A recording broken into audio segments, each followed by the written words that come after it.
My husband had vanished for 3 years, and his family forced me out. Waiting at the bus station with my child, I froze when his sister arrived in a sleek luxury car and whispered, "Get in. I have something important to tell you."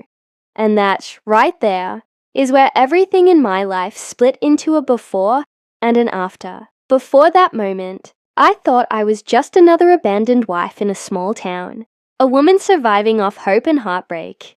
But after that moment, I realized I had been living inside a web of secrets, so deep, so cleverly hidden, that every beat of my life had been controlled by the very people who pretended to call me family. So before I take you into this story, I want you to remember one thing. Sometimes the truth doesn't rescue you. Sometimes it arms you. And sometimes it gives you the power to rise up, reclaim everything that was taken from you, and return a storm no one sees coming. Now let me tell you how I became that storm. When I slid into the passenger seat of her car, I could still feel the cold of the bus station bench on my skin. My little boy sat in the back seat, clutching his worn-out teddy bear, his eyes bouncing between me and the woman who had barely spoken to us in 3 years. Her perfume filled the car, strong and expensive, a scent belonging to someone who didn't worry about grocery bills or overdue rent notices. For a moment, no one spoke. The purr of the luxury engine swallowed the silence until she finally exhaled, long and shaky, like she had been holding her breath for years. "He didn't vanish," she said. "He left." My fingers tightened around the seatbelt. "I know he left. You think I didn't feel it every day?" She shook her head slowly, her hands trembling on the steering wheel. "No, you don't understand. He left because he thought you would never find out what he did." At first, her words didn't make sense. My husband had always been complicated, distant, traveling for work, never fully present, but I had never imagined he was hiding something this big. She looked at me, her eyes wet, as if she hated the truth she was about to hand me. "He's living in Chicago," she said quietly. "And he's not alone." The world tilted. I gripped the dashboard to steady myself. 3 years. 3 years of waiting, praying, begging his family for help. 3 years of them shutting doors, ignoring calls, pushing me and my child out of their lives like we never mattered. My voice cracked. "Why are you telling me this now?" She swallowed hard. "Because you deserve to know, and because he's planning something that affects you." I felt a sharp ache in my chest. "What?" She hesitated, then whispered, "He filed paperwork to cut you off completely. He wants the courts to believe you abandoned him." My heart thudded painfully. "Abandoned him? He disappeared." She nodded slowly, shame filling her voice. "His new partner has money. A lot of it. Enough to make people believe lies."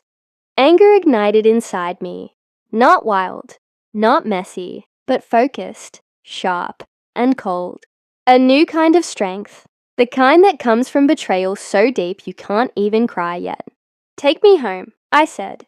"No," she replied, straightening her posture. "I'm taking you to him." Those words struck me like lightning.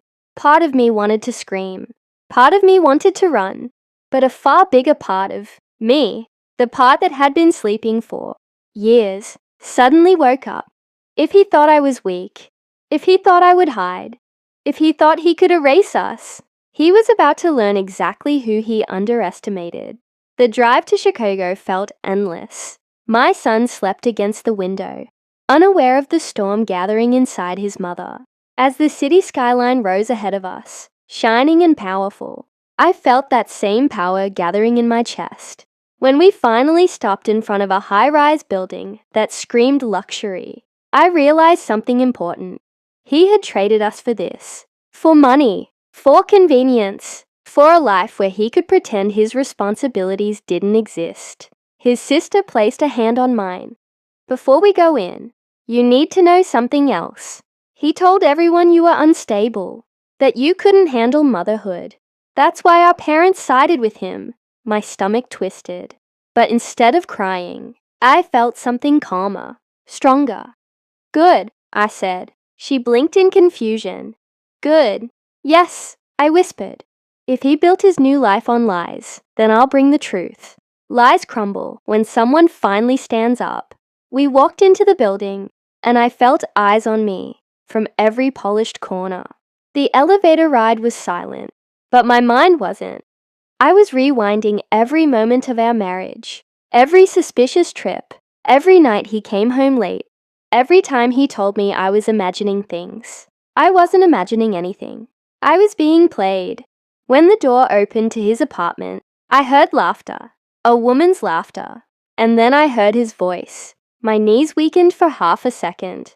Then I steadied myself. His sister knocked once and pushed the door open. The room fell silent. My husband's face drained of color. The woman beside him looked confused. My son peeked from behind me, rubbing his eyes. "Daddy," he whispered. Something in my husband's expression flickered. Guilt, fear, shame, whatever it wasn't love. Not anymore. "We need to talk," I said, my voice calm but edged with steel.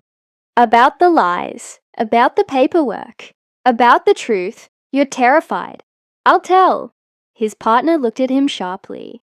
"What paperwork?" he stammered, but I stepped forward. "The paperwork claiming I abandoned him. The paperwork designed to erase me and my child so he could rewrite his life." His sister folded her arms. "Tell her, or I will." For the first time in years, he looked small, weak, cornered. And in that moment, I realized the truth. I didn't come here for revenge. I came here for justice. Revenge was just the consequence of his actions, not my intention. His partner stood, furious. "You lied to me?" She backed away from him, disgusted. The room exploded into accusations. Hers, his sister's. But I stayed quiet, letting every word fall exactly where it needed to. Then I leaned close and said softly, "You tried to bury me. You tried to bury your own son. But you forgot something." He glared at me. "Forgot what?" "That buried things don't always stay down. Sometimes they rise." And with that, I turned to leave, knowing the collapse of his perfect life had already begun. As the elevator doors closed, I made myself a promise. I would rebuild my life better, stronger, brighter, and he would watch from the ruins of the lies he created. And if you're listening to my story right now, remember this. Never let someone else decide your worth, your strength, or your future. If you've ever been betrayed, abandoned, or underestimated, hit that subscribe button and stand with people who rise back up. This is only the beginning.